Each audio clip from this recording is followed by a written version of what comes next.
Hi, I'm Theodore Henry, and today on the pages of Jamaica Magazine, we're looking at some special citizens of our nation who are continuing the fight to meet their dreams. We'll also be looking at some of the talks unfolding out of the Global Center Summit for Tourism Resilience and Crisis Management. It's a burst of special things coming at you from today's show, and you can't afford to miss out on any of it. Do stay with us.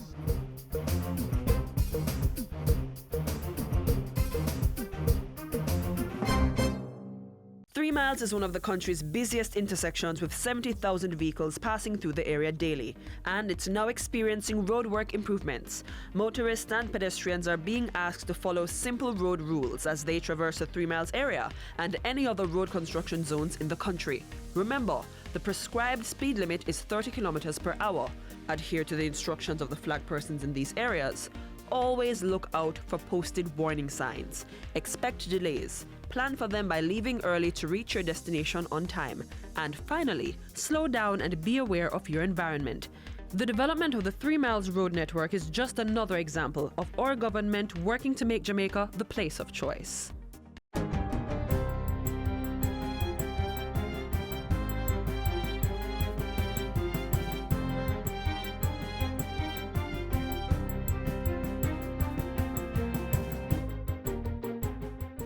Good day, I'm Carrie-Ann Smith, and this is your JIS News for Wednesday, September 12. The Jamaica Moves program will be targeting schools beginning this month. Health Minister Dr. Christopher Tufton says the program will focus on direct contact and engagement with schools in a bid to prevent the nation's youth from acquiring non-communicable diseases, NCDs. Part of those engagement will see all students from infant up to 6th form being involved in increased physical activity, receiving health checks and nutrition tips from Jamaica Moves representatives. There is an intention to expand the physical education activity to all the age cohorts as opposed to up to the 3rd form level, which is where it's at now. It will be guided by a nutrition policy in schools, which is now being developed, which will deal with the consumption side. And you would have heard, it's very public, about the sugary drink restrictions, which takes effect on January 1, 2019 and will be phased over time. Dr. Tufton was addressing the ministry's quarterly press briefing Tuesday. He said the Jamaica Moves program would also be more active in the workplace to include more health and wellness programs. Already, the ministry has begun training instructors to engage corporate entities to initiate these programs in the workplace. An increase in community interventions is also planned. Beyond that will be the normal activation in the field at the community level, not just in the town squares now, but around health centers in the smaller towns. So expect a lot more from Jamaica Moves and its initiatives. Launched in April 2017, Jamaica Moves is part of the National Strategic and Action Plan for the Prevention and Control of NCDs. The plan covers 7 main categories of diseases: cardiovascular conditions, cancers, chronic respiratory diseases, diabetes, sickle cell, mental health disorders, and chronic renal failure. In the meantime, CARICOM member states are set to initiate a Caribbean Moves program. Caribbean Moves will be launched on September 27 at the United Nations 3rd High-Level Meeting on the Prevention and Control of Non-Communicable Diseases, NCDs. The initiative, which was proposed by CARICOM Chairman Prime Minister Andrew Holness, is a spin-off of the Jamaica Moves campaign. We have developed a prototype that is being distributed in the region to try and get the region to come on board, as I believe they have committed to, and to have a similar program because of the necessity of that program, given the challenges of NCDs. Cornwall Regional Hospital's expanded accident and emergency department will open tomorrow. The department, which was relocated to the Mount Salem Clinic, will also be the second site of the Ministry of Health's Compassionate Care program. We have doubled the capacity through an expansion of that facility. It's now ready to be engaged, and on Thursday, we will officially open that facility as well as launch the Compassionate program at that facility, where some 13 or 15 staff members have already been trained. Aimed at improving customer service and hospital waiting areas, the Compassionate Care program was launched in 2017 at the Victoria Jubilee Hospital. 80 staff members were trained in customer service, and plans are afoot to increase the number of Compassionate Care locations. In other news, Tourism Minister Edmund Bartlett says plans are in train to develop the island's sports fishing sector. To be rolled out over the next few years, the plan will be executed by the Ministry's Sports and Entertainment Network. Minister Bartlett says the program will allow Jamaica to tap into the maritime sport industry, which employs 800,000 persons and earns $115 billion annually. In line with these developments, the tourism minister is encouraging the private sector to organize more water sports activities that will attract tourists. He was speaking at Monday's launch of the 57th Montego Bay Yacht Club International Marlin Tournament, which is sponsored by the Jamaica Tourist Board. We want to use these events to further popularize Jamaica as a destination where class angling can take place, where fishermen not only of our ilk, but also seafarers and sports fishers from all over the world can come in numbers. The Montego Bay Yacht Club International Marlin Tournament will be held from October 2 to 6 in St. James and is expected to attract more than 700 participants, of which 250 are overseas competitors. Part proceeds from the tournament will be donated to the Caenwood Regional Hospital. Government continues to protect its tax revenue under the transfer pricing agreement with training and sensitization sessions among Tax Administration Jamaica staff and taxpayers. The agreement was introduced to Jamaica through amendments to the Income Tax Act in 2015. Transfer pricing allows for the sale of goods and services between legally related enterprises, both locally and overseas, at a set price. At one of the sessions on Tuesday, Minister without Portfolio in the Finance Ministry, Favour Williams, spoke of the importance of international regulations to protect the profitability of local subsidiaries. So you can see how wide open this is in terms of the room that it provides for profit shifting and some of those other, behaviors that we're trying to discourage.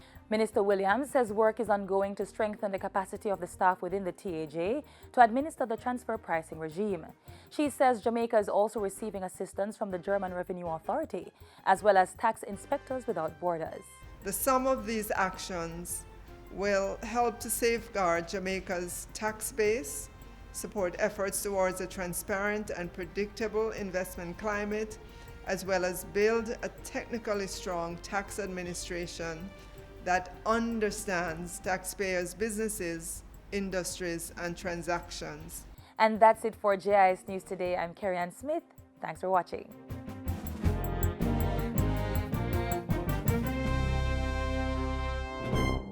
Don't let the street go. The asphalt don't go and become the orange piece like you got it right. The CSJP, through Men with a Message, are serving as standard bearers for at-risk youth. These inspirational men have turned away from a life of crime and are using their stories to impact others. Under Phase 1 and 2 of the Citizen Security and Justice Program, close to 30,000 at-risk youth were fed positive messages to assist them in making constructive life choices, creating a crime-free Jamaica.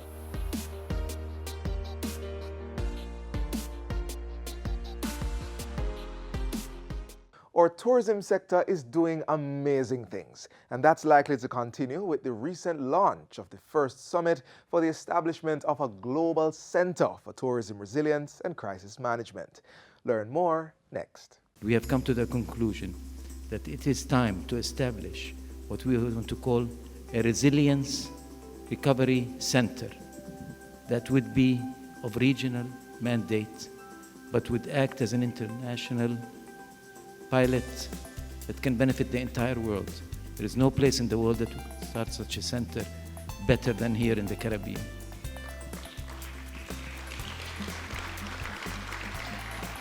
This center would be mandate in creating, producing, and generating toolkits, guidelines, policies, and actually handle the recovery process hands-on from the minute any crisis takes place. It would also be responsible for the preparedness plan, how to deal before the crisis happens to prepare yourself.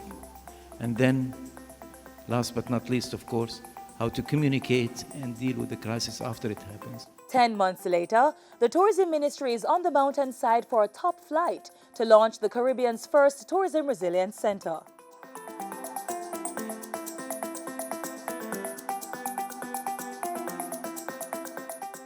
Global leaders, tourism ministers, disaster management experts will gather at the University of West Indies, Mona on September 13 for the first summit to bring to fruition the Global Center for Tourism Resilience and Crisis Management. The establishment of the center is a must-do item coming out of the 2017 Global Conference on Jobs and Inclusive Growth hosted by Jamaica in November. The center will address critical factors that may cause disruptions in the tourism industry. They include feared natural events such as hurricanes, typhoons, and earthquakes, as well as epidemics such as the recent transnational issues with Ebola and chikungunya diseases. Only twice in the last 60 years, tourism growth has dropped, and one was as a result of pandemic, SARS. Illegal activities within the virtual space are also threats. In fact, it is very much present here. The level of hacking that is taking place, billions of dollars have been lost by companies and banks as a result of hacking. But for tourism, the issue of identity theft has become a major concern for us. Then there is the issue of cross-border violent threats. Then we have terrorism. This one is unpredictable. This one is difficult for you to even track because of how connected, how hyper-connected we are, and how people communicate and ideas just move at epic pace. It is within this context that the Global Center is being established. Initially, it will be an academic institution where knowledge will be accumulated and disseminated. So we are going to set up firstly an editorial board for a journal, and we'll pull initially from 5 universities. University of the West Indies, George Washington University, Queensland University in Australia, the London Polytechnic, right? And we feel that this will be very important for us because it will set the stage. The summit will gather like-minded tourism stakeholders seeking to create this center, which is to be a defense against these mega disruptive events. We're looking forward to having experts here on the 13th to have some preliminary discussions about how the center will function, but more importantly, to create something of a blueprint to guide us in terms of how we deal with these global disruptions. Among the international crisis experts to present at the summit will be Professor Lee Miles from Bournemouth University. The summit will also include a number of Caribbean leaders who are involved in climate change and climate management. There will also be participants from the Caribbean Disaster Emergency Management Agency, SEDEMA, and Jamaica's own Office of Disaster Preparedness and Emergency Management, OPM. We are also looking for participants out of Spain, out of Canada, as well as out of South America. So we're bringing technical expertise. We're bringing also people who have practical experience in managing disruptions. Global disruptions are often unpredictable or unknown to tourism interests. Stakeholders of the global industry that employ millions worldwide should therefore do what they must to ward off natural and planned attacks. While these disruptions may still occur, recovery may be immediate or certainly faster, and the fallout minimal, as visionaries see fit to establish a global center for tourism resilience and crisis management.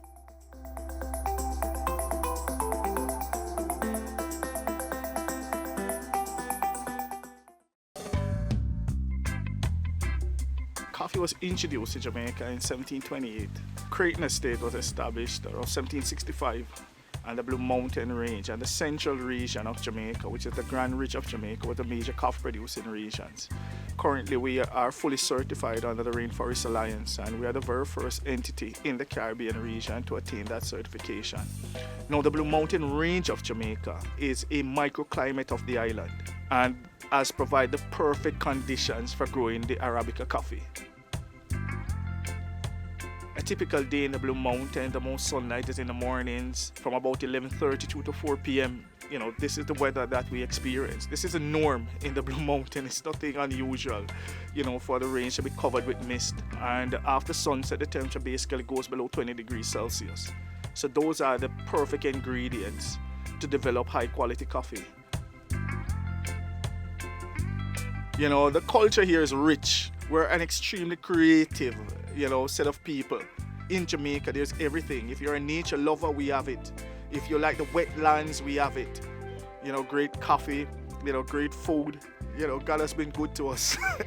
The God has been good to us. The universe has been good to us, as a country. And this rock, I love it, man. I love it.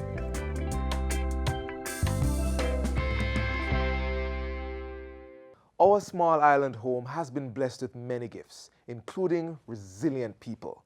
Watch the story of Tamika Carruthers Facey, who, though blind, continues on her path as a massage therapist.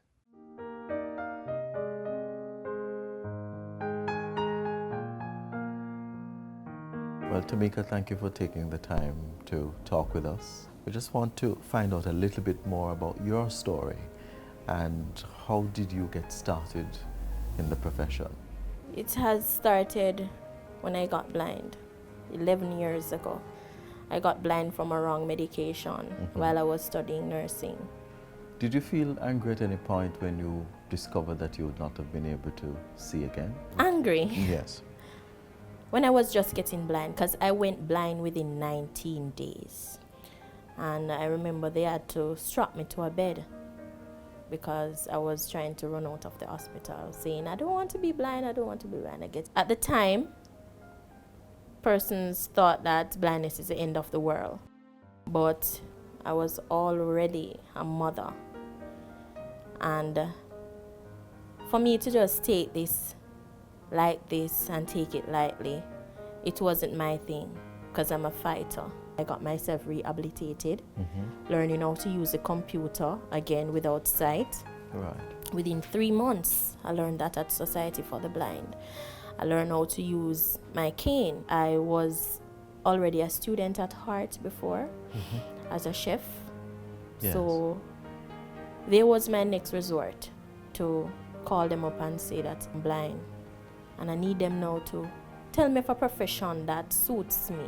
And they told me about massage. So when I heard that I can now be a massage therapist, I was elated. So the transition between nursing and becoming a massage therapist, how did you make that kind of transition and how did you feel about making the transition? Well, it was great expectations, because then I'd have to have subjects. First, I have to have 3 CXEs.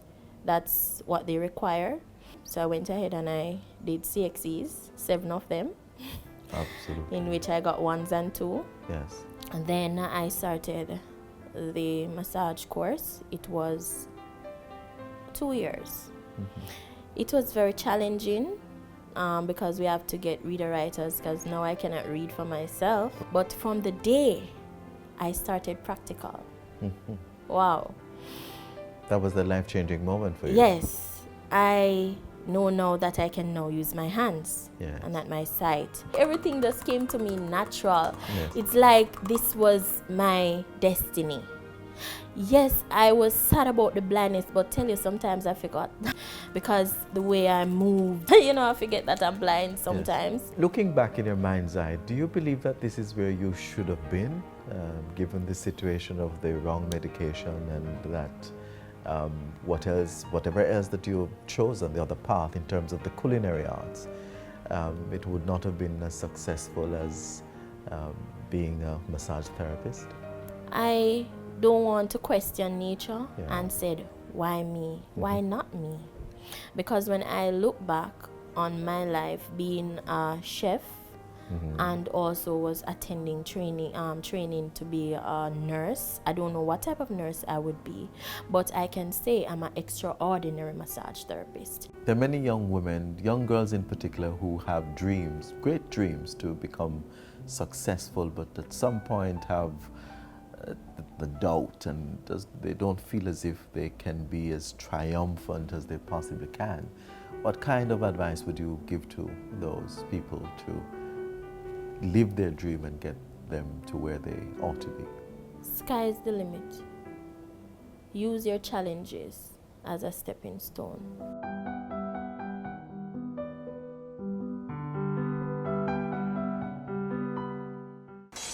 Let's get a little breeze on this land.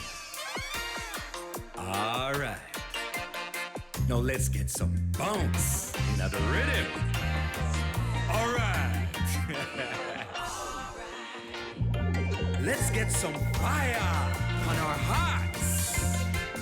That is what we call all right. Run, come, get some. Jamaica. Children are a gift from God, and despite the challenges that some may be facing, others continue to live their best lives. The story of a child born with spina bifida is next.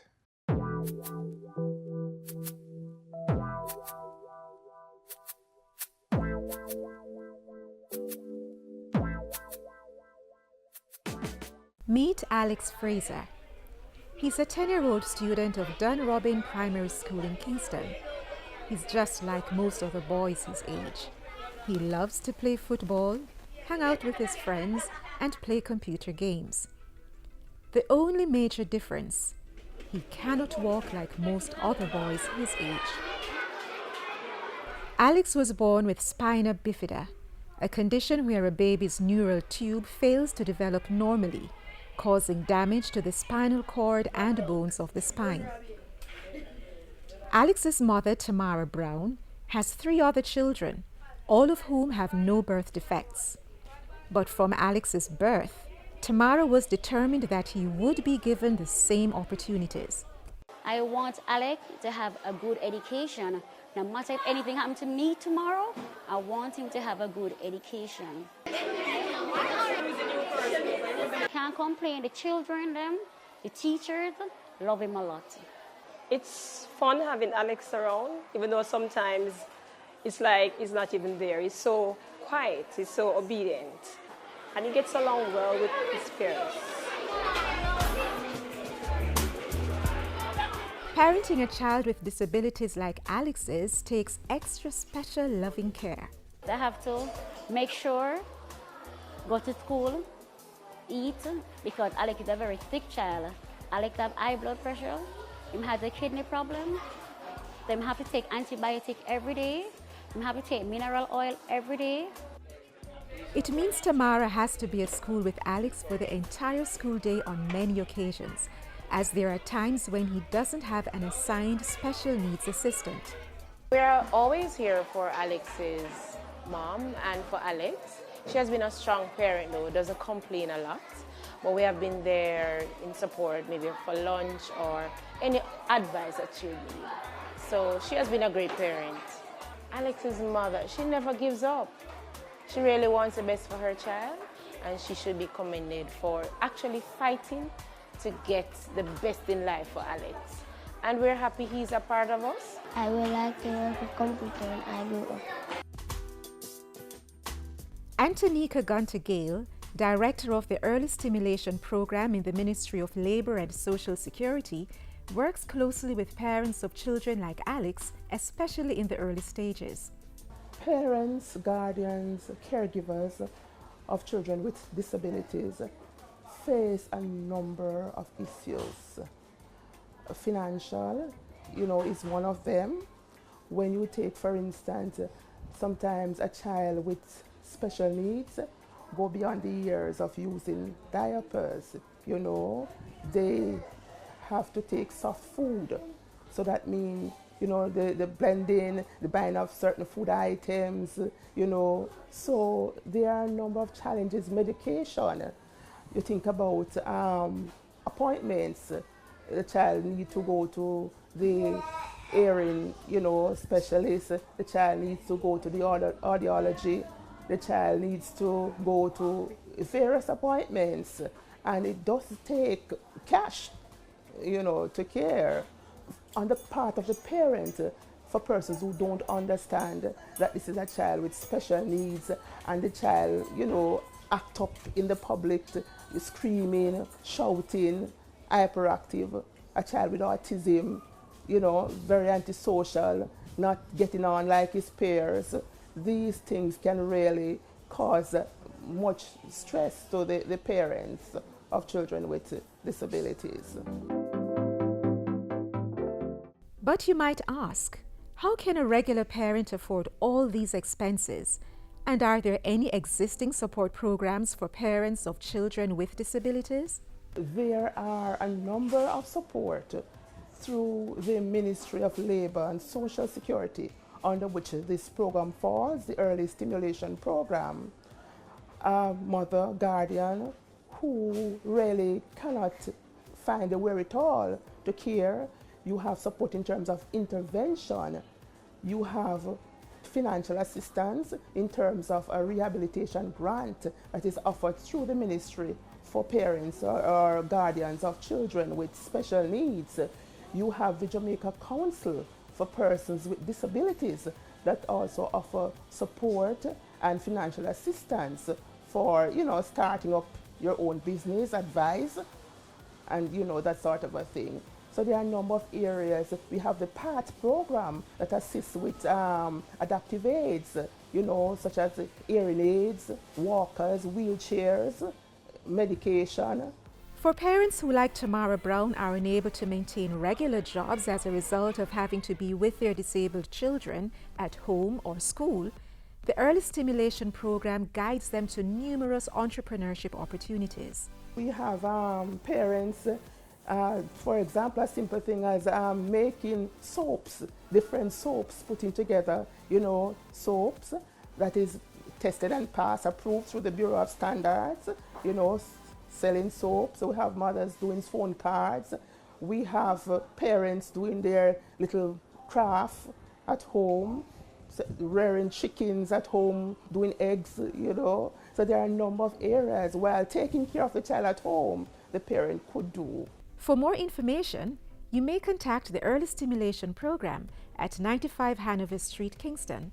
Call them at 922-5585.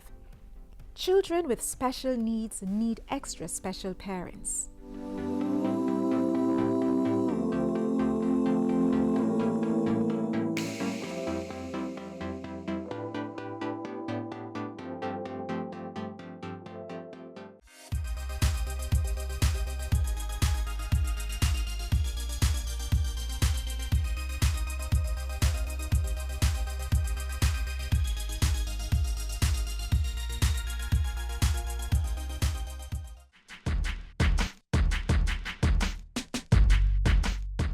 September is being observed as Childhood Cancer Awareness Month. And if you're a parent whose child is suffering from this illness, here are some helpful tips. Number 1, talk to your child. Answer his or her questions as honestly as possible. You can be realistic while remaining hopeful and encourage the child to ask questions throughout the treatment process. Number 2, prepare the child. Explain the treatment plan and how it will affect his or her life. Prepare the child for physical changes that may be experienced during treatment, for instance, hair loss, fatigue, or weight loss. Number 3, reassure your child. Let him or her know that he or she will be taken care of by the medical team and that you will be there for support. And number 4, encourage the child to express his or her feelings. Let it be known that all feelings are acceptable and that sharing those feelings can help the child feel better.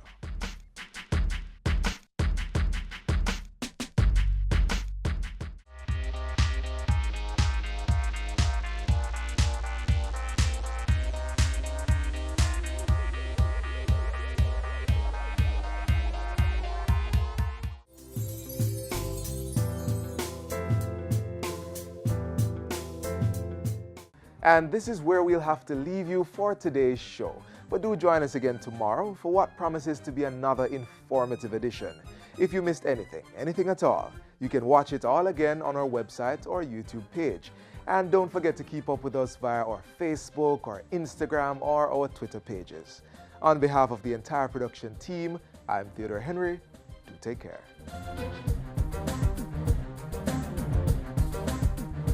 This has been a production of the Jamaica Information Service, the voice of Jamaica.